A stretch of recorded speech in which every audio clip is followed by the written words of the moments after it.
আসসালামু আলাইকুম। আশা করছি আপনারা সকলে ভালো আছেন। আজকে কথা বলবো আপনাদের সাথে পলাশীর থেকে ধানমন্ডি ৩২, ধানমন্ডি ৩২ থেকে করাচি। পলাশী যুদ্ধে যেভাবে মীর জাফরদের কারণে বাংলার শেষ নবাব সিরাজউদ্দৌলা পরাজিত হয়েছিলেন, ঠিক তেমনি ৭৫-এ বঙ্গবন্ধু শেখ মুজিবুর রহমান তিনি মুস্তাকদের বিশ্বাস করে তিনি প্রতারিত হয়েছিলেন। ঠিক তেমনি ২০২৪-এ ৫ই আগস্ট নব্য মুস্তাকদের কারণেই আমাদের বাংলাদেশের নির্বাচিত সাংবিধানিক প্রধানমন্ত্রী জননেত্রী দেশরত্ন শেখ হাসিনাকে দেশ ত্যাগ করতে হয়েছে। নবাব, হ্যাঁ আমিও দেখতে পাচ্ছি, কিন্তু নবাব শুধু মীর জাফর নয়, সে তো মুস্তাক, বিশ্বাসঘাতক খন্দকার মুস্তাক। ওই যে দেখুন নবাব, আমার মির্জাফর আর তোমার মুশতাক তো একই লোক। এবার আমি আরেকজন লোককে দেখতে পাচ্ছি। এই লোকটিকে আমি চিনতে পেরেছি। এ হচ্ছে মিলন, মির্জাফরের ছেলে মিলন। না না না নবাব, এ আপনার মিলন নয়, এ হচ্ছে ডালিম নামের এক প্রতারক দুর্বৃত্ত। তুমি কি চিনতে পারছো? হ্যাঁ নবাব, আমি চিনতে পারছি।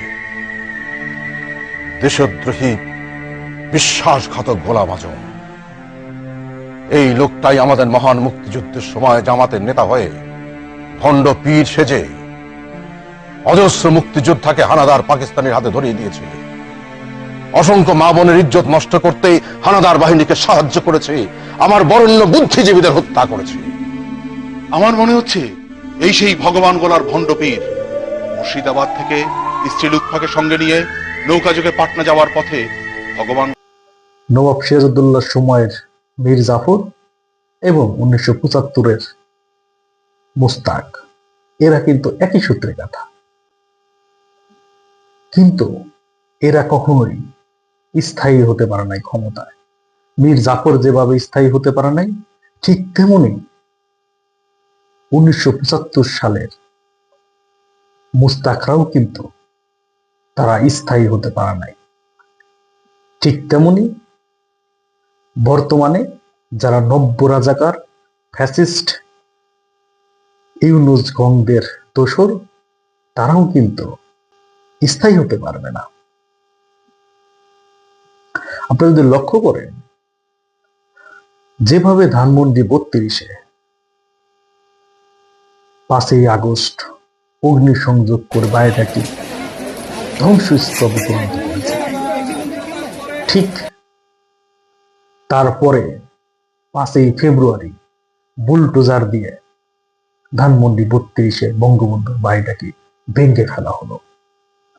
যে বাড়িতে যুদ্ধের সময় বাংলাদেশের সাধারণ মানুষ ফুলের মালা ঝুলিয়ে রাখতো, যে একদিন তাদের প্রিয় নেতা আসবে এবং তাদের মুখে হাসি ফোটাবে। তৎকালীন ৭.৫ কোটি বাঙালির আশার বাতিঘর জাতির পিতা বঙ্গবন্ধু শেখ মুজিবুর রহমানের সেই ধানমন্ডি ৩২-এর যে বাড়ি,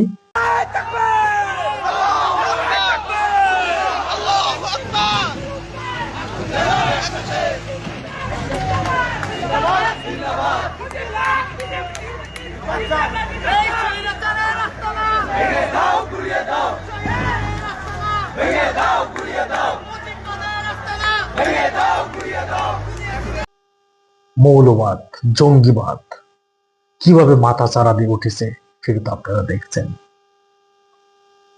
কোথায় আজকে জাতির বিবেক? আমরা কোথায় গিয়ে দাঁড়িয়েছি আজকে? আমাদের কি ভবিষ্যৎ? আমাদের কি বিবেক একটু নাড়া দেয় না?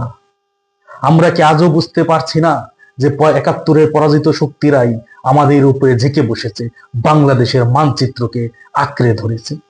আপনাদের আমাদের সকলকে ঐক্যবদ্ধ হয়ে এই নব্য ফ্যাসিস্ট ইউনুস গংদের বাংলাদেশ থেকে বিতাড়িত করতে হবে। ধানমন্ডি ৩২ বাঙালি জাতির মুক্তির স্ফুলিঙ্গ। সেই জায়গায় আপনারা দেখেছেন কিভাবে এই হায়নার দল হামলা করেছে।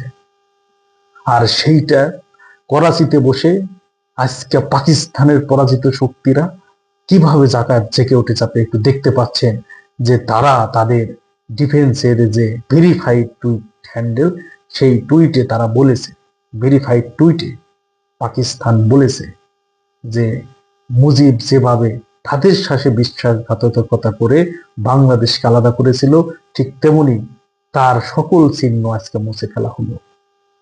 এরপরও কি লজ্জা হয় না যে আমাদের 3 লক্ষ মা বোন যাদের কাছে ধর্ষিত হয়েছে, আমাদের 30 লক্ষ সূর্য সন্তান যাদের হাতে নিহত হয়েছে, সেই তারাই আজকে বাংলাদেশে, বাংলার ভূখণ্ডে তারা তাদের নীল নকশা বাস্তবায়ন করতে পারছে।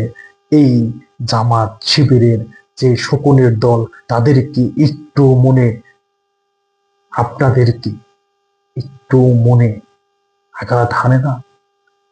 চিহ্নিত রাজাকারদের সাথে যারা বন্ধুত্ব স্থাপন করছে, তাদেরকে খুশি করার জন্য আমাদের ধানমন্ডি 32 নম্বরের বাড়ি ভাঙচুর করা হচ্ছে, সারা বাংলাদেশের সকল মুক্তিযুদ্ধের তথ্য লোপাট করা হচ্ছে, শুধুমাত্র 71-এর পরাজিত শক্তি পাকিস্তানের খুশি করার জন্য। আপনাদের বিবেককে একটু জাগ্রত হয় না? আসুন আমরা সকলেই ঐক্যবদ্ধ হই, এই 71-এর পরাজিত শক্তিকে চিরতরে বাংলার মাটি থেকে নিশ্চিহ্ন করে দেয় ইনশাআল্লাহ। আজ এ পর্যন্তই। আপনারা সকলেই ভালো থাকবেন, সুস্থ থাকবেন। জয় বাংলা, জয় বঙ্গবন্ধু।